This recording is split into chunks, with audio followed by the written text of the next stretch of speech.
Hello everyone, and welcome to my ranking of every akumatized villain in Miraculous Ladybug Season 1. What? The Urban Invader is making a Miraculous video? Yes I am. Anyways, before this video starts, I want to make a few disclaimers about the ranking. The first thing I want to mention is that the tiers will not be ranked individually. What I mean by that is I will not be ranking each individual akumatized villain in each tier. Except for number 1. We'll get into that later. And the second thing is that these powers are going to be ranked not on brute strength, but rather how good they are at taking Ladybug and Cat Noir's Miraculouses. For example, Cat Blanc in Season 3 destroyed the entire world. But is it ideal for Hawkmoth? Absolutely not. Does that make sense? Yes? Cool. Let's get into the ranking. Alright, we are starting in the bad tier. These, I think, are completely irredeemable powers that are absolute garbage at doing anything in a fight, or taking Ladybug and Cat Noir's Miraculouses. First, we are starting off with Copycat. Copycat is literally Cat Noir, but with less experience. What is that cataclysm supposed to do on its own? It just destroys something. What is that supposed to do? Now onto the second akumatized villain, I'm putting Antibug. Similar to Copycat, Antibug is, again, Ladybug but with less experience. And also, Antibug's lucky charm is garbage. It's just a big weapon, and sure, it could be useful, but it's not as good as the actual lucky charm. Overall, those two are just completely useless powers in my opinion, considering their individuality just doesn't make it good on its own. The next character I'm going to bring up is Mr. Pigeon. I can't believe they thought this was a good power. For reference, his power is to control pigeons. What is that supposed to do? Like, okay, he can glide around while standing on them, but what is it supposed to do? He doesn't even have a weapon. It's not good in a fight or seizing the Miraculouses. It's terrible. Next up is Reflecta. Reflecta is not good. Their power is that if you hit someone with a beam, they will look like Reflecta. We're going to be going into instances where the power actually eliminates the ability to seize the Miraculous. If they end up turning into Reflecta, how in the world are you supposed to take away the ring? It's powerless. Along with it being a bad power, it is horrible. It actually negates the ability of seizing the Miraculous, so it's a garbage ability. Next is probably the worst character in all Miraculous, Pixelator. Pixelator is the same thing. If you hit something with a beam, they will go into this alternate dimension that they cannot access. Since they cannot access it, how are they supposed to get the Miraculous? You notice how short that was? It's because their power is garbage. Next is Animan, and it actually kind of hurts to put him this low. Sure, his design's pretty cool and everything, but his power is not that great. Sure, mimicking any animal, not fictional ones, is a good ability, but what negates it is that if he uses it a lot, he gets tired. Are you kidding me? Why did Hawkmoth allow that drawback to happen? He can give them any power that's available, and he gives these unnecessary drawbacks to these characters. With that being said, that is why Animan is a horrible akumatized villain. And then the last one I'll mention is Stoneheart. Sure, he multiplied in the episodes that he was in, but that was only because Ladybug and Cat Noir were rookies. They didn't know what they were doing. His power is just to be a strong, stoned person. Sure, it could help in a fight, but it isn't that good at seizing the Miraculous. Hi, editing me here. I realized that I forgot to put Vanisher. They turn invisible. It sucks. Now that we could finally leave those garbage powers, we're going into the average powers. Now these, I think, are okay powers, but overall, they just have so many issues and drawbacks that I can't say that they're good or overpowered. I'm going to start off with a controversial one and say that the first average one is actually Lady Wi-Fi. Sure, their power is good. They can make them fast forward, resume, or pause. Very good. But the drawback of the power makes it average. The drawback is that it is based on whether they have a signal or not. If Cat Noir or Ladybug lures Lady Wi-Fi into a tunnel, they're powerless. That's literally what happened in the episode. Cat Noir just cataclysmed the Wi-Fi and then boom, she was powerless. So overall, a very versatile akumatized villain that could actually square up well against Ladybug and Cat Noir, but there are just way too many drawbacks for her to be great. Next is Timebreaker. Timebreaker's power is very good. They can slow people down, and if she slows down enough people, she could go into the past. However, to go into the past, which is what makes her so good, she needs to paralyze multiple civilians. Why did Hawkmoth give her this amazing power and then make her need to set it up? That is why she is average. Next is Dark Cupid. Dark Cupid is actually a very viable akumatized villain. His power is that if he shoots someone with his arrows, he can make them aggravated to the point of not thinking straight. If he shot Ladybug and Cat Noir, you would think that that would be a very viable power. But again, the dumb drawbacks.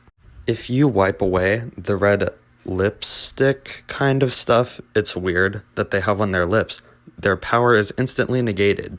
That honestly makes no sense, and I don't understand why they added that. But anyways, it allowed them to easily win in the episode, which is why I think the power is just okay, despite it being very powerful at its core.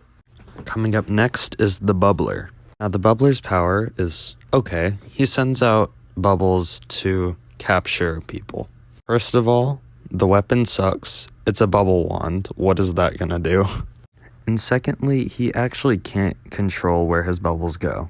So sure, it may or may not immobilize the heroes decently, but overall, it's just not good enough to be great or overpowered. Next up, unfortunately, is Mime. Now, I loved the Mime in his episode. I thought he was a great character. His major issue is that even though he can mimic anything with his hands, he can only mimic one thing at a time. So one, not only does it force him to use one hand to even have value with his power, but two, if he uses his power, he doesn't even have access to both of his hands in a brute fight. Overall, I think it's still a really good power, but just not good enough to win in a fight. Sorry, Mime, loved you, but you're not that strong enough, unfortunately. Next is Gamer. Sorry, every time I hear that name, I just laugh at that. It's such a lazy name. Now, his power is really good. Sure, he can access this really strong robot, but the stupidest part is that he has to eliminate real-life humans and absorb them to actually get to his full level. Why did Hawkmoth not instantly give him all of the strong stuff? Come on, Gabriel, isn't that just common knowledge? That simple drawback makes him average. Sure, he's really strong with all that setup, but that setup takes way too long for Cat Noir and Ladybug to not actually find you really early on. Next is Puppeteer. Puppeteer, quite simply, is a really powerful akumatized villain. She has access to Lady Wi-Fi, herself, Roger Cop, and I think it was one other person, but I don't remember. I'll put it in text on the recording after while I'm editing. But the simple fact is that she needs her toy dolls to access them in the first place, I do not like. If they just take her dolls, she doesn't have access to any of her other puppets, which makes her just a regular, basic akumatized villain after that. Because of that, it just makes her okay. Now lastly is Volpina. This is a bit of a controversial one, but I don't think Volpina is actually that strong by herself. Sure, she has the powers of Rena Rouge, but she was basically only powerful because Ladybug did not know that everything was illusions. Once she figured that out, all she had was her dainty flute as a weapon, which quite simply wasn't enough at the end of the day. Sure, basically a decoy of Rena Rouge is good, but not by itself when you're facing Cat Noir and Ladybug. And that was everything in the average tier. If you couldn't tell, there was basically a formula in the average tier. It's a bunch of good powers, but they just have a really big drawback that doesn't make them all that great. And speaking of great, let's go on to the great tier. These, simply put, are powers that I just think are very good. I think they are actually viable to be able to win against Cat Noir and Ladybug, but because Cat Noir and Ladybug are such a good duo, that is the only reason they lost. Just in short term, very powerful villains. First off is Stormy Weather. She has weather manipulation. Her weapon is an umbrella. It's okay. But her weather manipulation is really what carries her. She didn't do this in the show, but what she could have done is honestly just spam thunder and lightning, and she is a very deadly akumatized villain. But because Miraculous is a show for 7-year-olds, they just made it cloudy, which in retrospect is not how you're supposed to use her power at all. This is one of the only instances where I'd say brute strength actually allows her to seize the miraculous in a good way. Next up is Roger Cop. His power is that he could switch between 2 different types of beams. One beam is that when someone is hit, they're allowed to be mind controlled. And the second beam is that if they're hit by that beam, they have a tracker on them that Roger Cop can see.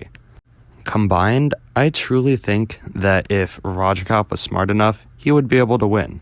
The only drawback was that he could not control the army that he had. Because of that, he isn't just an overpowered character, but he is still very good. Next up is Evillustrator.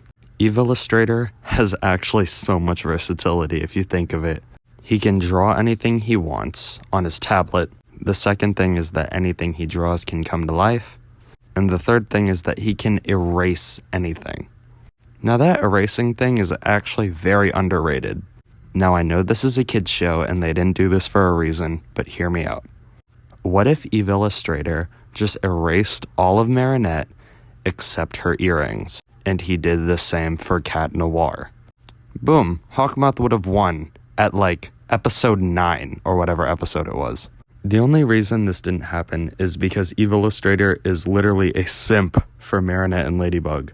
I'm telling you, that is the only reason Evillustrator did not win.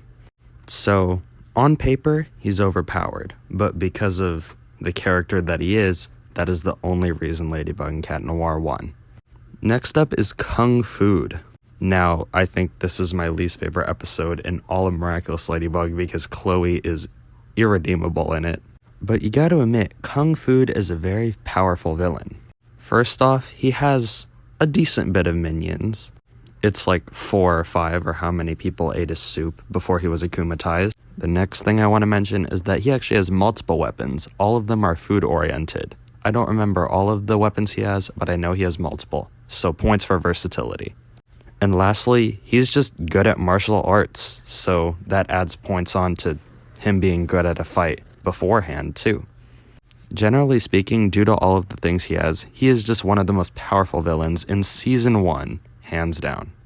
And lastly, it hurts me that I can't put them in the overpowered tier, but that's only because the overpowered tier is just way too good. The last person in the great tier is a guitar villain. Again, another really dumb name, but why they're so high, similar to Kung Food, is because of the versatility. His weapon is so good. Not only can his guitar be used for a melee, but it can also be used to create sound waves. These sound waves can either deafen someone's ear because of the loud frequencies, or create earthquakes. On top of that, he has a dragon that could fly. And guess what? That dragon can also fight with him.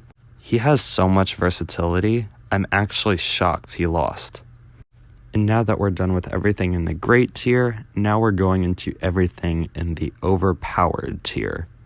Now this is going to be, in my opinion, the most controversial take on this list. So I'm going to say them all in order of how powerful I think they are. Princess Fragrance, Simon Says, Pharaoh, and Dark Blade.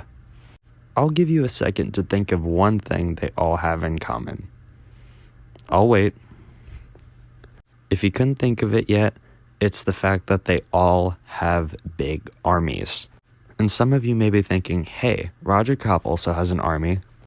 Me personally, I just think Roger Kopp is not a good villain in the sense that he's kind of dumb. So because of that, I put him in great. Aside from that, though, I think Pharaoh, Princess Fragrance, Simon Says, and Dark Blade are all really good because, let's be honest, in season 1, all of the episodes where they had an army or a fleet are way more powerful because of the amount of people that are all trying to seize their miraculous at once. Let's be honest, Dark Blade, Simon Says, and Princess Fragrance were all the most hype episodes in season 1.